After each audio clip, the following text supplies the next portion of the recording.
Buenas noches a todos y todas. Si bien es cierto, hablo como teólogo, también hablo como representante del programa de articulación institucional de Chicos Extraviados de Nación, que pertenece al Ministerio de Justicia y Derechos Humanos de la Nación.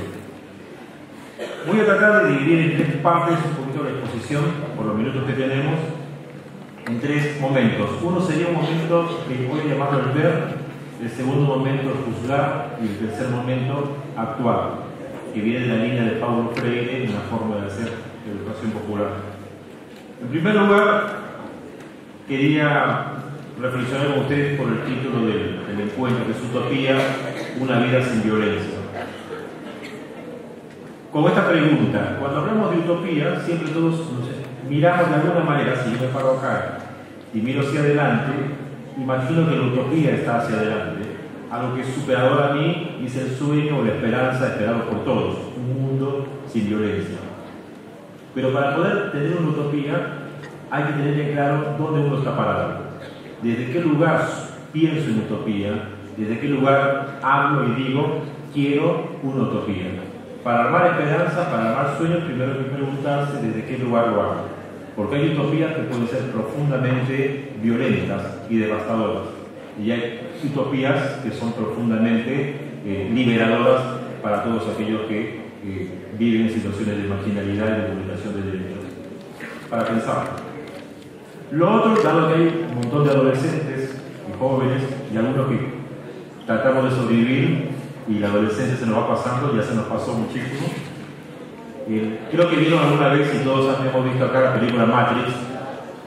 En lo que vieron Matrix, por lo menos recuerdan que la primera parte de la película era de un personaje que vivía su vida cotidiana haciendo copias de CDs y moviéndose en el mundo de la informática, y ese personaje que vivía su vida cotidiana con sus propias vicisitudes diarias tiene una experiencia inusitada, inesperada, en la cual conoce a una personaje, que en este caso es una personaje femenina, que la saca de ese lugar cotidiano y le muestra un mundo diferente, que él lo vive de manera violenta. Y esa experiencia violenta que él vive, porque la violencia la vive en carne propia, se transforma en un despertar.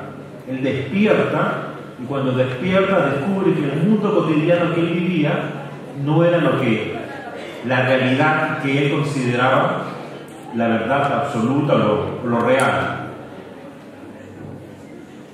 Pongo este ejemplo para sumar otro ejemplo en este primer momento de ver, que es una película argentina que se llama Nueve Reinas, que alguna vez algunos lo hemos visto, y se lo voy a mostrar a partir de este ejemplo más personal, pero muy similar parecido a la película. Recuerdo la primera vez en el año 91, cuando empecé mi primera experiencia acá en Argentina para trabajar con niños, niñas y adolescentes con experiencia de vida en calle. El primer lugar de trabajo como operador en calle fue la estación de tren de Constitución en Capital Federal. Una estación de tren que todo el mundo, cada vez que va a una terminal de colectivos o a una estación de tren, compra boletos, viaja a los lugares que sea la casa o de trabajo o alguna reunión familiar o de amigos. Pero la primera vez que salí, que fue una noche, que fue 11 de la noche, para interactuar y vincularme con los niños que estaban en situación de calle en la zona de Constitución, empecé a descubrir, imagínense ustedes, parado en medio de la estación de tren y empezar a descubrir un submundo, otro mundo donde estaba el niño que dormía en la calle, dormía ahí en la estación, estaba una familia pidiendo dinero, estaba toda una familia durmiendo detrás de unos cartones, había un policía y otro policía caminando por la estación. Descubrí que uno le cobraba dinero a los pibes cada vez que robaba, un pibe, y lo presionaba que robe para que le dé una cuota de lo que robaba. Descubrías al policía bueno, salías afuera de la estación y había varios taxis comunes que nosotros tomamos para ir a la casa, y descubrías que había un tachero que posiblemente estaba vinculado con un ladrón, y ese ladrón le avisaba que tenía un pasajero que tenía dinero, posibilidades para robar. Y este también estaba vinculado con un policía que por ahí le daba la data y fichaba a la posible víctima. Después descubría que otro paso más, el que iba con la mochila era un tranza que vendía drogas, y este estaba vinculado uno con nosotros, y estaba como parado mirando a tu alrededor y viendo un montón de escenas que se daban simultáneamente y estabas en otro mundo. En un mundo donde se manejan otros códigos profundamente violentos y en una profunda marginalidad, y donde están cruzados representantes del ámbito judicial, policial y organismos, qué sé yo, gente trabajadora, gente que aparentemente parece ser trabajadora y está en un mundo profundamente delictivo, y donde las víctimas en ese momento, para mí, en mi trabajo puntual, eran niños, niñas y adolescentes. Y eso es aprender a ver.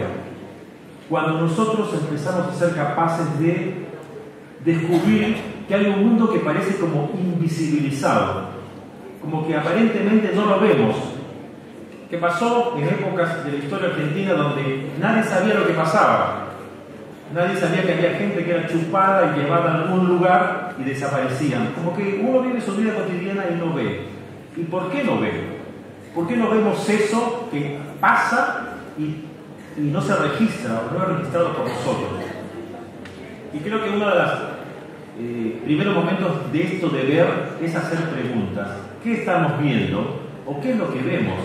¿O qué pasa que solamente podemos ver un solo recorte de la sociedad o del universo en el cual nos movemos y no vemos otras realidades? Y creo que ese ver parte de una pregunta. ¿Qué significa para vos un niño en situación de calle? Cuando yo digo violencia, ¿qué te imaginás? ¿Y qué pensás? ¿Qué imágenes se vienen cuando hablamos de violencia? Cuando hablamos de maltrato, ¿de qué estás hablando? Recuerdo hace años atrás una pareja adolescente en una escuela secundaria, una nena lloraba y le contaba sus problemas, sus amoríos y sus discusiones con el novio porque el novio le había pegado. Y ella le dice, pero no te debes dejar pegar por tu novio porque no es tu marido. Y yo escuché así y me quedé perplejo, porque yo pensé que los jóvenes de ahora estaban más liberados que en mi época. Pero decir, no es tu novio, o sea, no debes dejar que tu novio te pegue porque no es tu marido, de alguna manera, ella en su discurso de adolescente está repitiendo un modelo, un esquema, una manera de ver el mundo donde parece que está legitimado que el varón marido golpea a la mujer. Eso es aprender a escuchar y a descubrir que hay un mundo que necesitamos nosotros ver y visibilizarlo. Ese es un primer momento. El segundo momento es con qué elementos, con qué herramientas nosotros empezamos a visibilizar. Y ahí juegan los marcos teóricos, las exposiciones que hemos escuchado momentos atrás, una mirada de la sociología, una mirada de los modelos económicos que vivimos en Argentina, empezar a herramientas de entender qué pasa con este niño que tiene experiencia de vida en calle, que se va a la calle por cuestiones de violencia. Empezar a descubrir que este niño que se va a calle no va a la calle porque le gusta la calle, sino que frente a una situación de violencia en el hogar o donde estuvo, lo único que le quedó como recurso para sobrevivir, como haríamos todos los seres humanos, es irse de ese lugar. Pero el lugar donde él encuentra su espacio de sobrevivencia resulta ser la calle. Lo cual significa que cuando estamos, o sea, todas estas lecturas, todas estas herramientas, implica un desafío grande de todos los que estamos presentes aquí, de todas las profesiones, de todos los organismos, sean gubernamentales, no gubernamentales, ONGs, y de las diversas miradas y prácticas que nos permiten hoy en día empezar a reconocer a un niño, niña y adolescente como persona, como sujeto de derecho y no como objeto. Y ese es el desafío que estamos haciendo nosotros, y que es el desafío que lo hacemos en el marco de una ley, que es la ley 26061, que es una ley nacional de protección, de promoción, protección y derechos de los niños. Implica aprender a escuchar al niño, aprender a escuchar a los adolescentes que están aquí, tener la capacidad de escucha e intentar comprender qué es lo que te está diciendo, desde sus palabras y desde su manera de expresarte. Porque cuando nadie es escuchado, es como ese juego de ser ignorado. Cuando te ignoran, entonces te llenas de mucha bronca, y cuando totalmente estás ignorado, entonces reaccionás, y la reacción es violencia, y te acusan, mira, este chico es un violento, y en realidad no es él el causante de la violencia, sino hay generadoras de violencia, y nos hacemos cargo nosotros los adultos y las instituciones. El tercer momento, antes que los minutos se me acaben, es que si tenemos capacidad de juzgar, juzgar significa diferentes miradas, diferentes juicios, diferentes lecturas. Lo tercero es que si somos capaces de mirar, resignificar, releer, cuestionar nuestras miradas sobre la realidad que estamos viendo, que parecen como invisibilizados, si visibilizamos, entonces empezamos a tomar acciones mucho más concretas. Uno es empezar a hacer posible esta ley que existe. Dos, y con esto termino, aprender a articular. La propuesta es capacidad de articulación entre todos los organismos provinciales, municipales, nacionales y ONGs que de alguna manera trabajamos con la problemática de la niñez. Y lo segundo es la corresponsabilidad. Aquí todos somos corresponsables. Aquí nadie se puede poner a un costado y decir yo no tengo nada que ver, no es mi problema. Todos y todas somos corresponsables, y si empezamos a tener capacidad de ser serios y asumir que la corresponsabilidad implica que el niño que yo veo en la calle también es una situación que me implica resolver.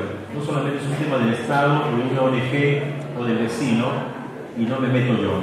Entonces, aprender a articular espacios de articulación, de diálogo, espacios de mediación, y asumir que yo también soy parte de esto, porque este es mi país, esta es mi ciudad, y este problema son mis niños, son nuestros hijos, o son niños que de alguna manera también son nuestros, y tenemos la responsabilidad y el compromiso de escucharlos.